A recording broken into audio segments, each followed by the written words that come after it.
ya ndabasuje kandi mifuriza umwaka mushya muhire mwebwe mwese abakunzi ba Sura TV 1 ndetse nizera yuko uyu mwaka wabagendeye neza ariko kandi kuwo utagenze neza mbabwira nti umwaka wa 2025 maybe ko wababera neza. Rero hari ibintu byinshi byagiye bivugwa muri uyu mwaka wa 2025 ariko kandi bikanagenda bigarukaho cyane cyane ku ma social media. Ibinyamakuru byafashe amababa bikoza muri ino birandika ndetse nanjye uyu munsi nabateguriye inkuru 10 zidasanzwe zavuzwe mu gihugu cy'u Rwanda. Abantu benshi bumva bakongera bakibuka 2025 bakavuga bati ujya 2025 genda waruhetse byinshi ndetse watweretse byinshi aha iwacu mu Rwanda. Ngizi rero inkuru 10 zavuzwe ahangaha mu Rwanda ndetse zagarutswe cyane cyane n'ibinyamakuru iwacu mu Rwanda ndetse zinakomeye ku buryo aho umunyarwanda wese ari atekereza ibyabaye mu Rwanda 2025.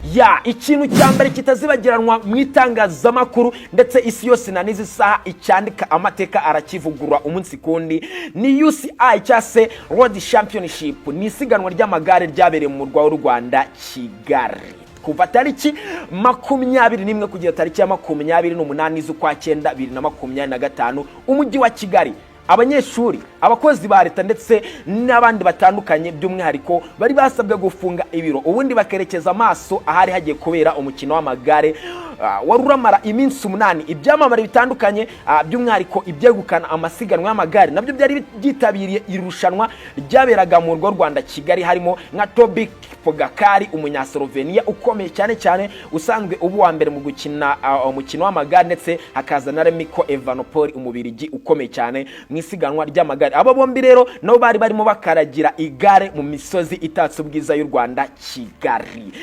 Rero iri siganwa ryari ritangaje cyane ko hagiye habamo uducya twinshi dutandukanye, ariko kandi abanyarwanda bakaba baragendaga bibaza bati ese ntabwo Sofia yabandikira aba bakina aya magare cyane ko bagendaga ku muvuduko uri hejuru ya 80 ku isaha. Urumva neza yuko ni umuvuduko ndetse ni ibintu byinshi bitazibagiranwa byabaye muri iri siganwa ry'amagare. Abanyarwanda ndetse n'abandi batuye isi batandukanye abarenga miliyoni barimo bareba iri rushanwa ribera mu murwa w'u Rwanda Kigali. Urabyumva neza yuko u Rwanda kwisi harakantu kiyanditse.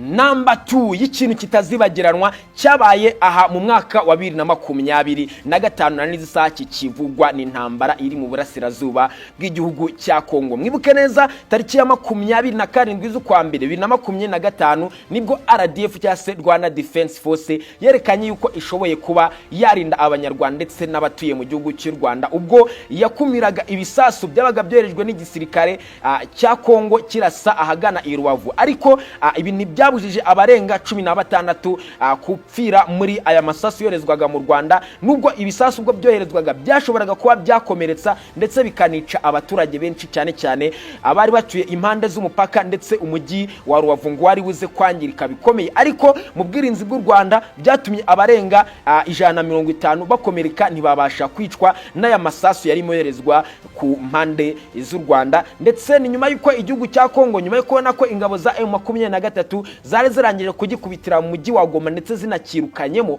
zikomye u Rwanda ko ari rwo rutera inkunga uyu mitwe wa M23, maze Kongo ihitamo kohereza ibisasu mu gihugu cy'u Rwanda, nubwo RDF cyase Rwanda Defense Force yagaragaje yuko ifite ubwirinzi ikumira ibi bisasu bitaragera ku butaka bw'u Rwanda. Ariko kandi tukiri muri amakuru yavuzwe cyane mwabonye neza abacanshuro bakubiswe na M23 ndetse bakanahabwa inzira banyuze mu Rwanda. Ariko kandi wibuke amakamyo abaturage batuye ku mipaka cyase ku mihanda iva Rubavu yerekeza Rusumo nibo babonye ibikamyo byinshi cyane byagikore intwaro karundura zavaga i Rubavu cyase ku mupaka w'u Rwanda zerekeza ku Rusumo ndetse zigana mu bihugu byazo. Ngizo rero inkuru zavuzwe muri 2025 akaba nkuru ya gatatu yavuzwe 2025. Tukiraho turahita dukomereza kuri number 3. Impamvu mvuze ngo tukiraho nuko bifitanye isano tariki ya 17 z'ukwa 3 2025 nubwo perezida w'u Rwanda Paul Kagame nyuma yo guterana n'abaturage muri Beka Arena yanze imyanzuro igira iti u Rwanda ndetse n'Ubirigi duhagaritse iki amasezerano.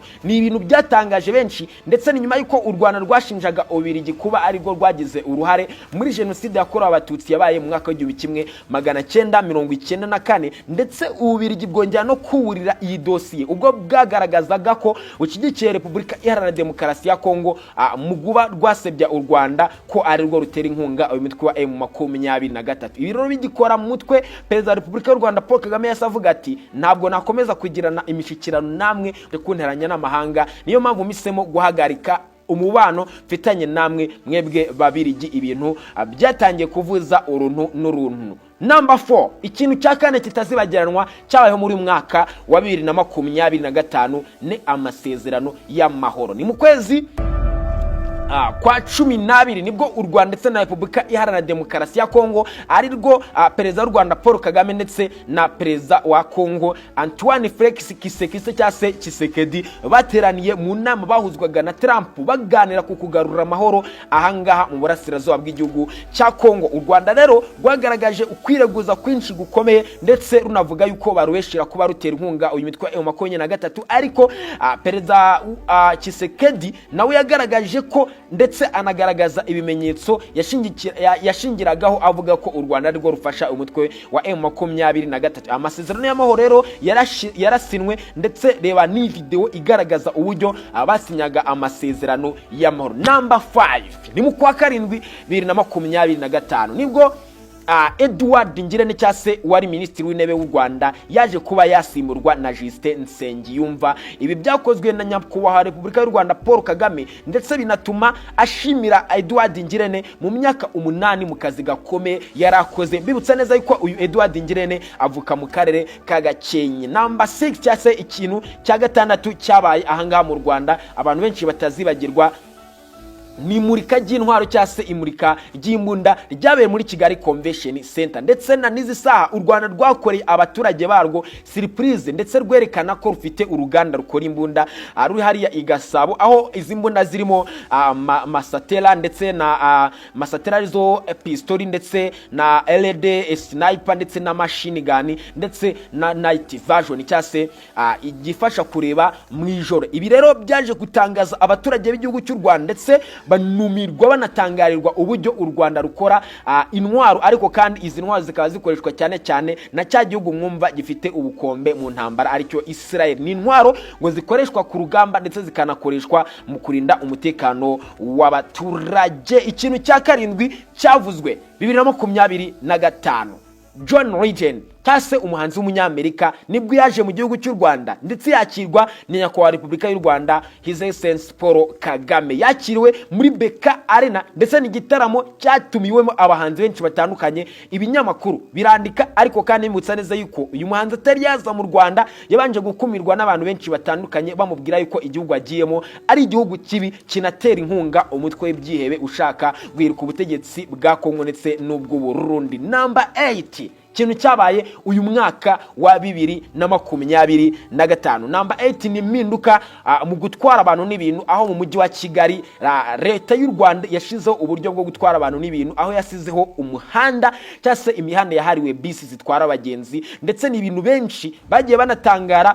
Ibihugu byinshi bikaba bigenda byigiraho u Rwanda. Hari ibihugu byinshi byatangiye kugenda bikopora uyu mushinga, ariko kandi bibutsa neza yuko burya umwana uzavuka mu myaka izaza ntabwo azigera amenya yuko ibi ngibi byigeze bibaho ko bisi zitandukana n'izindi modoka, ndetse umwana azazagira ngo ni ibintu byahozeho kandi byarabayeho muri mwaka wa 2025. Number 9 cyase icya 9 ni gahunda ya Visit Rwanda. U Rwanda rubinyujije mu makipe atandukanye akomeye cyane cyane ku mugabane w'Uburayi rwasinye amasezerano n'ikipe ikomeye Atletico Madrid cyase ikipe yo muri Espagne, ndetse runongera amasezerano hagati yarwo n'ikipe ya Paris Saint-Germain. U Rwanda kandi rwasakaje gahunda ya Visit Rwanda muri Leta Zunze Ubumwe za Amerika, aho rwasinye amasezerano n'ikipe ya volleyball yitwa LA Clippers, ndetse na hagarika amasezerano yarwo ni nyuma yuko ndetse amasezerano yarwo na Arsenal kitazibagiranwa nuko yarangiye muri mwaka wa 2025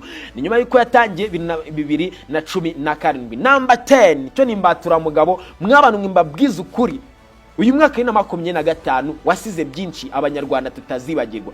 Mwibuka video ya mpano muribuka The Ben and Bruce Melody ihangana bafite nyuma yuko bari gutegura igitaramo kizaba tariki ya mbere z'ukwa mbere 2025 bagiye baterana amagambo umwe agaragaza yuko akomeye ndetse arenze undi ariko byinshi nibyo kugira ngo bashyushye igitaramo cyawe kizaba tariki ya mbere 2025 bibutsa neza yuko Israel Mbonyi nawe aherutse gukora igitaramo cyabereye muri BK Arena ndetse akora amateka yongera kuzuza BK Arena. Ngeri wagezaga iki cyegeranyo Ndirambo na Jacques mbabwira nti mugire impagarike n'ubugingo kandi mbifuriza amahoro n'amafaranga jejete kuri mwese uyu mwaka wa 2026. Ndabakunda cyane. Iyo ari Sura TV 1 tuko pamoja. Ciao ciao.